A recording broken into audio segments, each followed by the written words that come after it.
بسم اللہ الرحمن الرحیم۔ السلام علیکم ورحمۃ اللہ وبرکاتہ۔ خوش آمدید، میں ہوں ڈاکٹر جیلانی، آپ دیکھ رہے ہیں یوٹیوب چینل۔ عقل پر پتھر پڑنے کے بارے میں تو آپ نے سنا ہی ہوگا۔ ان پتھروں سے کیا مراد ہے؟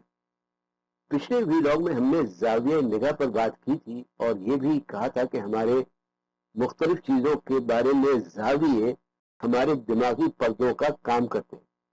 جب کوئی کہتا ہے کہ عقل پر پتھر پڑ گئے ہیں تو اس سے مراد ہماری عقل کے پردے ہوتے ہیں۔ یہ پردے کیسے بنتے ہیں اس پر ہم نے پہلے بھی بات کی تھی۔ اصل میں ہوتا کچھ یوں ہے کہ پیدائش کے وقت بچوں کا دماغ سادہ سلیٹ کی طرح یا سادہ کاغذ کی طرح ہوتا ہے، جس پر کوئی لکھائی نہیں ہوتی، کوئی چھپائی نہیں ہوتی۔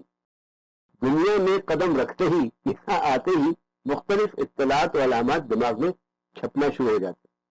مختلف قسم کی تصاویر، آوازیں اور اشارات وغیرہ حواس خمسہ کے ذریعے سے بچے کے دماغ میں آہستہ آہستہ ثبت ہونے لگتے ہیں۔ پیدائش سے 7 سال کی عمر تک زیادہ تر اطلاعات یا اشارات بغیر کسی مزاحمت کے یا رکاوٹ کے چھپتے رہتے ہیں۔ یہ وہ وقت ہوتا ہے جب بچے ہر بات کو سچ سمجھتے ہیں۔ یہ وہ دور ہے جب پہلا بنیادی پردہ ذہن پر پڑنا شروع ہوتا ہے، اور یہ پردہ ہے گھر کے ماحول کا پردہ، ماحولیاتی پردہ۔ کیا اچھا ہے اور کیا برا، اس کا تصور گھر والوں کی اچھائی اور برائی کی تشریح پر منحصر ہوگا۔ گھر والے جسے اچھا سمجھتے ہیں بچے بھی اسے اچھا سمجھنے لگیں گے، گھر والے جسے برا سمجھتے ہیں بچے بھی اسے برا سمجھنے لگیں گے۔ 4 سے 7 سال کی عمر کے درمیان سماجی اور معاشرتی پردے بھی پڑنا شروع ہو جاتے ہیں، اور بچوں کے فطری میلان کے مطابق ان میں کچھ منطقی اور استدلالی صلاحیتیں بھی بیدار ہونے لگتی ہیں۔ 8 سے 13 سال کی عمر کو نقالی کی عمر کہا جاتا ہے۔ اس عمر میں بچے بڑوں کی نقل کرتے ہیں، خاص طور پر والدین کی، اساتذہ کی اور اپنی دوسری پسندیدہ شخصیات کی۔ مذہب بھی اس دور میں اہم کردار ادا کرتا ہے۔ اس دوران بنیادی عقائد اور ایمان و یقین وغیرہ کے جو پردے ہوتے ہیں وہ گہرے ہونے لگتے ہیں، غلیظ ہونے لگتے ہیں۔ 14 سے 21 سال کی عمر کو سماجی پردوں کی یا سماجی پردے کی عمر سے تعبیر کیا جاتا ہے۔ یہاں تک آتے آتے تمام بنیادی پردے، ماحولیاتی، سماجی، مذہبی، معاشرتی وغیرہ مکمل ہو جاتے ہیں۔ اس بات کا خیال رکھیں کہ ہم بنیادی پردوں کی بات کر رہے ہیں، ضمنی یا عام پردوں کی بات نہیں کر رہے جو وقت کے ساتھ ساتھ بنتے اور بدلتے رہتے ہیں۔ ان پردوں کو سمجھنے کے لیے ہمیں اصل میں ضرورت پڑتی ہے اپنے نسخہ خاکی کے دوسرے جز الف کی۔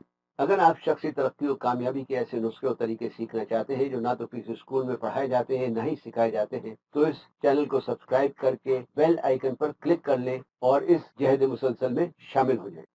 الف سے بنتا ہے اقدار۔ زاویہ نگاہ کی وجہ سے ہمارے پردے بنتے ہیں اور پردوں کی وجہ سے ہماری اقدار بنتی ہے۔ اقدار کا کیا مطلب ہے؟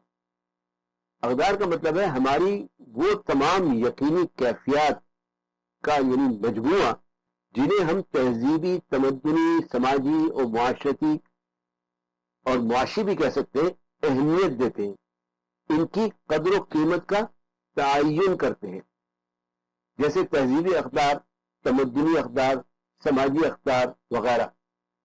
اور پھر ہم یہ دیکھتے ہیں کہ ان کی ہماری نظروں میں کیا وقت ہے، کیا اہمیت ہے یا کیا قدر ہے۔ 21 سال کی عمر کے بعد بنیادی اقداروں میں کسی قسم کی تبدیلی واقع ہونا ایک مشکل کام ہے، اور اگر ہوگی تو کسی شدید جذباتی کیفیت کی وجہ سے، مثلاً کسی گہرے صدمے یا حادثے وغیرہ کے سبب، یا پھر علاج معالجے سے، یا پھر مؤثر تعلیم و تربیت سے۔ دیکھا جائے تو جو اطلاعات ہمیں موصول ہوتی ہیں وہ یا تو حقیقت پر مبنی ہوتی ہیں یا من گھڑت ہوتی ہیں، سچی ہوتی ہیں یا جھوٹی ہوتی ہیں۔ ان کا مقصد یا تو مطلع کرنا ہوتا ہے یعنی اطلاع دینا ہوتا ہے، یا گمراہ کرنا ہوتا ہے۔ ان کی تعبیر صحیح ہو سکتی ہے یا غلط، اور پھر جو بھی اطلاعات دماغ میں محفوظ ہوں گی ان کا تعلق انسان کے اپنے شعوری، فہمی، فکری یا ادراکی مواد پر ہوگا۔ اس ادراکی مواد کی صحیح یا غلط ہونے کی کوئی ضمانت نہیں دی جا سکتی۔ یہ ادراکی مواد اپنے اپنے علم و فہم کے مطابق اپنے اپنے تجربے اور تربیت کے لحاظ سے محفوظ ہوگا اور اپنی اپنی اقدار اور ان کے درجات کے مطابق محفوظ ہوگا۔